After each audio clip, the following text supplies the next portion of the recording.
ವಿದ್ಯಾರಣ್ಯಪುರ ಎಂಬ ಊರಲ್ಲಿದ್ದ ಜಗದ್ಗುರು ಒಬ್ಬರು ಏನು ಹೇಳಿದರೂ ಅದು ನಿಜವಾಗುತ್ತದೆ ಎಂಬ ನಂಬಿಕೆ ಆ ಊರಿನ ಜನರಲ್ಲಿತ್ತು.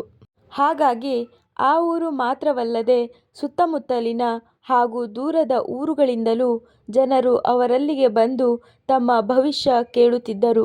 ಆ ಜಗದ್ಗುರು ಕೂಡ ಯಾರು ಬಂದರೂ ಸ್ವಲ್ಪವೂ ಬೇಸರ ಪಡದೆ ಹಸನ್ಮುಖಿಯಾಗಿ ಅವರ ಕಷ್ಟಗಳಿಗೆ ಸ್ಪಂದಿಸುತ್ತಿದ್ದರು.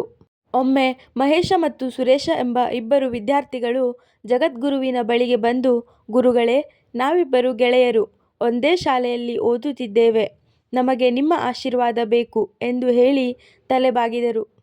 ಜಗದ್ಗುರು ಅವರಿಬ್ಬರನ್ನು ಒಂದು ಕ್ಷಣ ತದೇಕ ಚಿತ್ತದಿಂದ ನೋಡಿ ಮಹೇಶನಿಗೆ, ನೀನು ಒಳ್ಳೆಯ ಅಂಕ ಗಳಿಸಿ ಪರೀಕ್ಷೆಯಲ್ಲಿ ಪ್ರಥಮ ದರ್ಜೆಯಲ್ಲಿ ಪಾಸಾಗುವೆ ಎಂದು, ಹಾಗೂ ಸುರೇಶನಿಗೆ, ನೀನು ಪರೀಕ್ಷೆಯಲ್ಲಿ ಫೇಲಾಗುವೆ ಎಂದರು.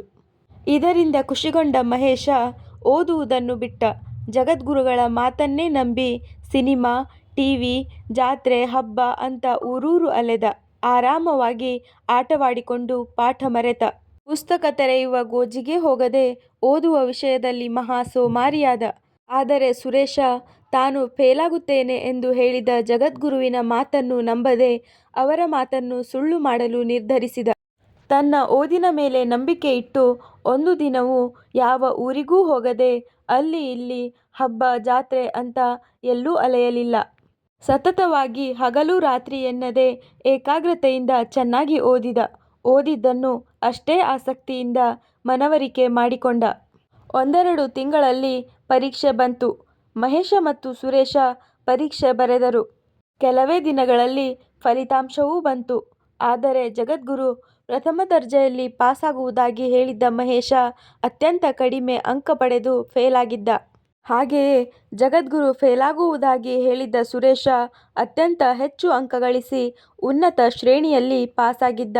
ಇದರಿಂದ ಕುಪಿತಗೊಂಡ ಮಹೇಶ ಸರಸರನೆ ಆಶ್ರಮಕ್ಕೆ ಹೋಗಿ ಜಗದ್ಗುರುವಿಗೆ, ನೀವು ಪಾಸಾಗುವೆ ಎಂದು ಆಶೀರ್ವಾದ ಮಾಡಿದ್ದ ನಾನು ಫೇಲಾಗಿದ್ದೇನೆ.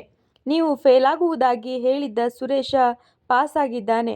ನಮ್ಮಿಬ್ಬರ ವಿಷಯದಲ್ಲಿ ನೀವು ಹೇಳಿದ ಮಾತು ಸುಳ್ಳಾಯಿತು. ಏಕೆ ಹೀಗಾಯಿತು? ನಿಮ್ಮ ಮಾತನ್ನು ನಂಬಿ ನಾನು ಕೆಟ್ಟೆ ಎಂದು ಬೇಸರ ವ್ಯಕ್ತಪಡಿಸಿದ. ಆಗ ಜಗದ್ಗುರು ಸಾವಧಾನದಿಂದ, ನೀನು ನನ್ನ ಮಾತನ್ನು ಮಾತ್ರ ನಂಬಿ ಓದುವುದರತ್ತ ನಿನ್ನ ಪ್ರಯತ್ನ ಮಾಡಲೇ ಇಲ್ಲ. ಶಕ್ತಿ ಇದ್ದು ನೀನು ಶಕ್ತಿಹೀನನಾದೆ. ಪ್ರಯತ್ನವಿಲ್ಲದೆ ಎಂದೂ ಫಲ ದೊರೆಯದು. ಸುರೇಶ ನನ್ನ ಮಾತನ್ನು ಲೆಕ್ಕಿಸದೆ ತನ್ನ ಪ್ರಯತ್ನದ ಮೇಲೆ ನಂಬಿಕೆ ಇಟ್ಟು ಸತತವಾಗಿ ಕಷ್ಟಪಟ್ಟು ಓದಿದ.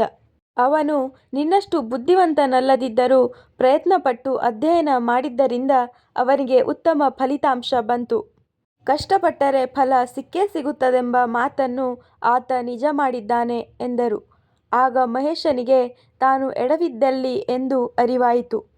ಯಾರ ಆಶೀರ್ವಾದ ಎಷ್ಟೇ ದೊಡ್ಡದಿದ್ದರೂ ಕನಿಷ್ಠ ಚಿಕ್ಕದಾಗಿಯಾದರೂ ನಮ್ಮ ಪ್ರಯತ್ನವಿಲ್ಲದಿದ್ದರೆ ಅದರಿಂದ ಏನೂ ಪ್ರಯೋಜನವಾಗದು.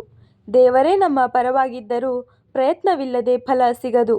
ನಾನು ಅನ್ಯಾಯವಾಗಿ 1 ವರ್ಷ ಹಾಳು ಮಾಡಿಕೊಂಡೆ ಎಂದು ಆತ ಪಶ್ಚಾತ್ತಾಪ ಪಟ್ಟು ಮುಂದೆ ಹೀಗಾಗದಂತೆ ಎಚ್ಚರ ವಹಿಸಿದ.